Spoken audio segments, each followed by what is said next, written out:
Yung dagang malaki sa gubat po, silaki po ng pusa. At ganyan po ang style ng pagluluto nila. Kaya titikman natin. Alam nyo po ba yung buot? Yun yung napakalaking daga. Yan oh. Talaga namang tara, tikman natin. Magluluto po tayo ng dagang bukid. Ayan, dagang bukid na meron daw ng bayabas. Ayan, oh. Ayan, napakalinis po niyan. Ito po, bayabas. Ayan, ganyan daw po magluto ng dagang bukid. Ayan, kayo po ba nakapagluto na ng dagang bukid? Gawin natin dyan ay pakukuluan lang. Ayan. Tapos lagyan natin ng konting asin para the best. Ayan, ganun lang. Nakakain ka rin yan, tol? Hindi ka pa nakakain yan? Dagang bukid? Panay dagang gubat lang, no? Ang mga kapatid po natin katutubo, sa totoo lang, talagang hindi pa sila nakakain ng dagang bukid. Panay dagang gubat. Na kung tawagin ay buot, no, tol?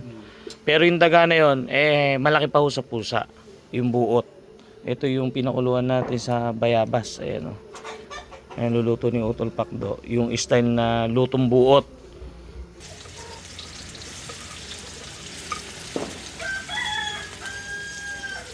Nilagay na yung mga rekado. Sabay-sabay na siya, tol.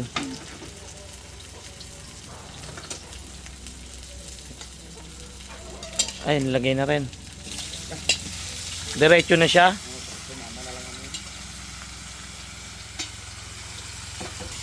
Sa gubat, gano'ng kalalaki daga? Ganyan katataba? Hindi yun buot. Ah, magkaiba pa yun. Anong luto gagawin dyan? Adobo. Adobo ni Utol Pakdo. Adobong daga ni Utol Pakdo. Marunong din naman sila magluto eh. Lutong katutubo po yan. Sarap yan. Ay, mantika uli.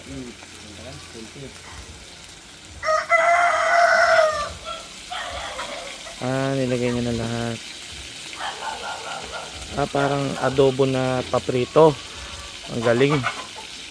Napaka-talented mo, tol. Oo nga, no. Pwede nga yun, ah.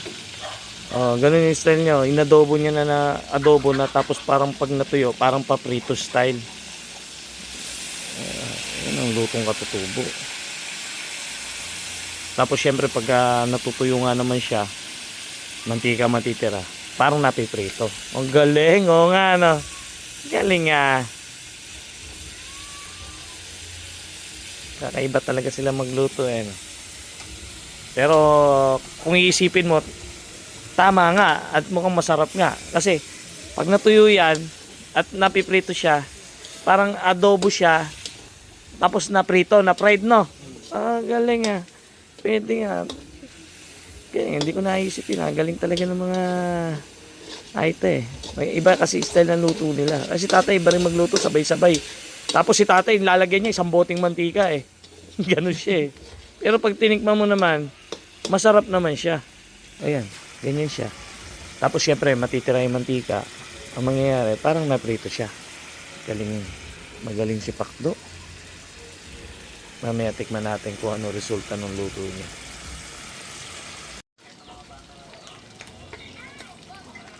Grabe. Tingnan niyo po yung itsura. Napakagaling naman ni Pakdo. Oh, nagmamantika. Talaga namang mukhang kay sarap-sarap. Hindi mo na siya mapagkakamalan dagang bukid. Wala na sa itsura, oh. Para din pugo. Parang pugo na, no? Oo nga, no? Galing, ah. Tingnan mo na yung ginawa, oh. Galing. Oh. Oh, napakagaling ni Utol, oh. Tingnan niya yung itsura, oh. Latang-latang masarap. Pero syempre, titikman natin yan. Tapos ilagay niya ng sili. Pastil. No. Daga pastil. Hindi, daga pastil. Wag na siopaw. Oh, naging style parang pastil na siya.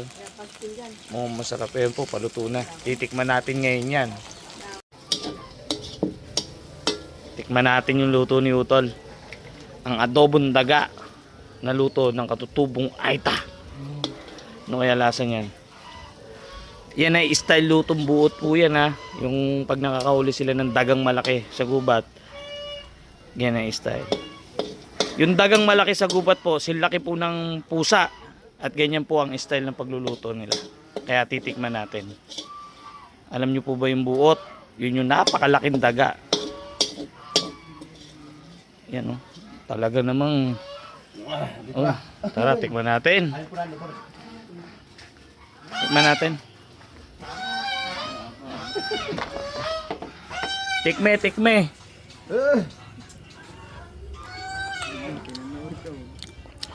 Grabe, ang sarap. Tikman mo, tol. Ang sarap. Alamig ng bayan. Masarap siya. Napakasarap ng pagkakaluto. Hindi mo maanong daga siya, no? Hindi mo malasahan na daga, no? Ang sarap.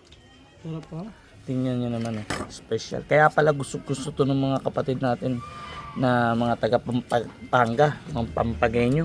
Sarap din pala. Hap, no? Iba kayo sa amin. Buot. Pero ito masarap, no? Masarap din pala. Grabe. Solid. Hindi yung sa pang ano. Masarap talaga. Masarap. Tikmo mo. Pang 2x2, ay pang 4x4. Sarap, no? Pang gin, bilog. Napakasarap pala ng daga. Totoo nga yung chismis. Mas masarap ang daga kaysa sa palaka. Ang palakang bukid, oh. Mas masarap yung daga. Tama nga yung sabi ng mga kapatid natin sa Pampanga na mas masarap ang daga kaysa sa palakang bukid.